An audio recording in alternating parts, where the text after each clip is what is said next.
रमज़ान का महीना बरकतों और रहमतों से भरा पड़ा है, मगर खसूसन रमज़ान अल मुबारक के आखिरी अशरे में हर कोई नेकियां समेटने की गर्ज से अल्लाह ताला के मज़ीद करीब हो जाता है। यही वजह है कि हर साल की तरह इस साल भी मुसलमानों ने रमज़ान के आखिरी अशरे में दुनियावी मामलात से कट कर अल्लाह की खुशनुदी के लिए इत्काफ में क़याम कर लिया।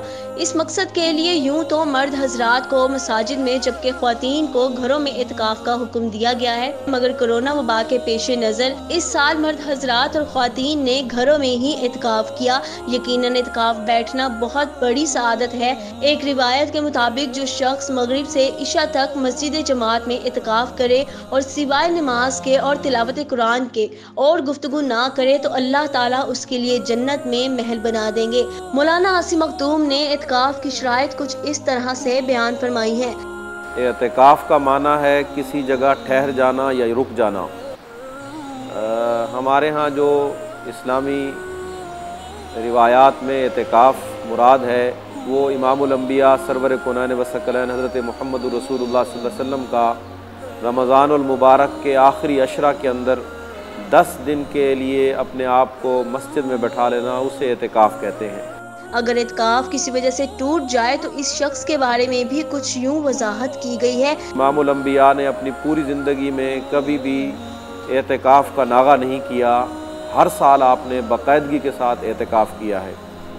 आपने से एक मरतबा इत्काफ रह गया था तो आप अलैहिस्सलातु वस्सलाम ने अगले साल 20 दिन का इत्काफ किया है, और ये साल जो है वो आपकी ज़िंदगी का आखिरी साल था। अल्लाह तबारक व तआला ने कुरान मजीद में इरशाद फरमाया कि ये इत्काफ हमने साबका पैगम्बरों पर भी लाजिम किया था।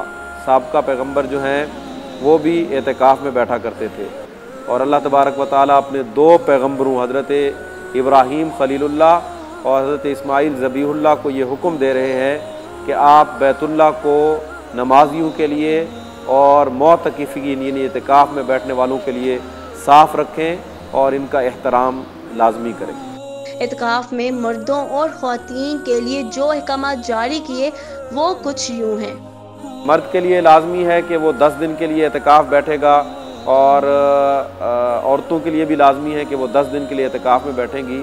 तो मर्द मसाजिद के अंदर बैठेंगे। दूसरा ये है कि औरतें जो हैं वो अपने घरों के अंदर इत्काफ में बैठेंगी, और वो जो जगह एक मुतय्यन कर लेंगी फिर 10 दिन तक उसी जगह पर वो कायम रहेंगी। इत्काफ में मोबाइल फ़ोन्स के इस्तेमाल से भी सख्त मुमानियत की गई है। मोबाइल फ़ोन का इस्तेमाल करना बिल्कुल जायज़ नहीं है। बामरे मजबूरी अगर घर कोई पैगाम वगैरह देना है और लाजमी कोई बात करनी है, तो कोई महल्ले में फ़ौत हो जाए तो उसके जनाजे में शरीक नहीं हो सकता मोतकिफ़। मस्जिद से वो बाहर किसी भी काम से वो नहीं निकल सकता, और जब ये ऐसे काम के लिए वो नहीं जा सकता जो लाजमी काम है, जनाजे का पढ़ना, कोई महल्लेदार कोई मुसलमान फ़ौत हो जाए तो जनाजा के लिए शरीक होना दूसरे मुसलमान पर वाजिब है, लाजिम है। तो जब वाजिब नहीं कर सकता तो फिर मोबाइल फ़ोन का कैसे इस्तेमाल हो सकता है। इसलिए पूरी कोशिश करनी चाहिए कि इत्काफ के अंदर मोबाइल फ़ोन का इस्तेमाल ना करें। अगर मोबाइल फ़ोन का इस्तेमाल हो जाए तो उससे इत्काफ टूटता नहीं है। दूसरा ये है कि आखिरी अशरे के अंदर पूरे 10 दिन के लिए इत्काफ में बैठना है।